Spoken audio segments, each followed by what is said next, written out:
জামাতে ইসলামী বাংলাদেশের জনগণের যেভাবে মগজ ধোলাই করতে আছে, এভাবে যদি বেশি দিন চলতে থাকে তো বাংলাদেশ আর বাংলাদেশ থাকবে না। কারণ হচ্ছে কি, এই জামাতে ইসলামী আমাদের বাংলাদেশের আপসীর নেত্রী, সাবেক 3বারের প্রধানমন্ত্রী বেগম খালেদা জিয়াকে নিয়ে গুজব ছড়াইছিল। জামাতে ইসলামের নেতা কর্মীরা বলা শুরু করেছে সাবেক 3বারের প্রধানমন্ত্রী বেগম খালেদা জিয়া অনেকদিন আগেই মৃত্যুবরণ করেছে। এই গুজবটা বাংলাদেশের সর্বস্তরের জনগণের মাঝে ছড়িয়ে দিয়েছে। বাংলাদেশের সর্বস্তরের জনগণের মগজ ধোলাই করে এই জনগণের মাথার ভিতরে এই জিনিসটা তারা ঢুকিয়ে দিয়েছে। এই জিনিসটা ঢুকাইতে তারা সক্ষম হয়েছে। তো বাংলাদেশের সচেতন নাগরিকদেরকে বলবো, আপনারা ভোট দেওয়ার সময় হিসাব নিকাশ করে ভোট দিবেন, যেহেতু আপনার ভোটটা নষ্ট না হয়।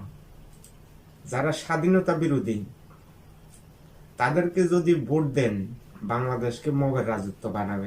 বাংলাদেশের সর্বস্তরের জনগণের মগজ ধোলাই করে বাংলাদেশের মানুষকে বোঝানো হয়েছে খালেদা জিয়া নাকি অনেক আগে মৃত্যুবরণ করেছে। সবাইকে সচেতন থাকতে হবে এই গুজব বাহিনী, এই বট বাহিনীর হাত থেকে। আপনার দেশটাকে রক্ষা করতে হলে আপনাকে সচেতন হতে হবে। আর জামাতে ইসলামী দিন রাত 24 ঘন্টা বট বাহিনী দিয়ে মিথ্যা অপপ্রচার করে।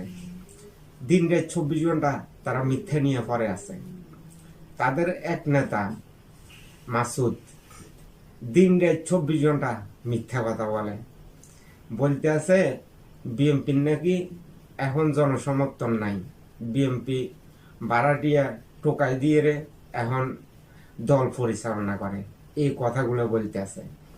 আর বলতে আছে দাঁড়িপাল্লার পোস্টারের উপর নাকি বিএনপির ধানের শীষের পোস্টার লাগানো হয়।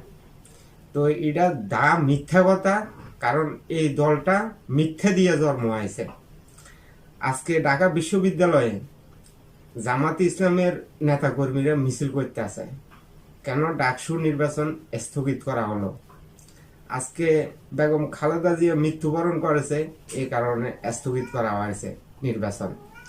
এখন তারা এর প্রতিবাদ করতে আছে এই জামাতের নেতা কর্মীরা। তো আসলে তাদের ভিতরে কোনো মানবতা বলতে কোনো কিছু নাই। তারা স্বাধীনতা বিশ্বাস করে না, গণতন্ত্রে বিশ্বাস করে না।